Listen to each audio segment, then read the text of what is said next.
అక్కడ ధర్నా జరుగుతున్నప్పుడు విశాల హృదయం ఉన్నటువంటి రాహుల్ గాంధీ గారు ఎందుకు రాలేదు అనేటువంటి అడిగిన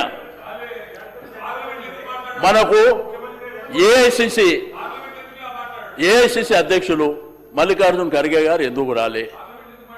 మీకు పార్లమెంట్లో ప్రైవేట్ మెంబర్ బిల్లు పెట్టే అధికారం మీకు ఉంది. 170, 180 మంది ఇండియా అలయన్స్కు సంబంధించినటువంటి పార్లమెంట్ సభ్యులు ఉన్నారు.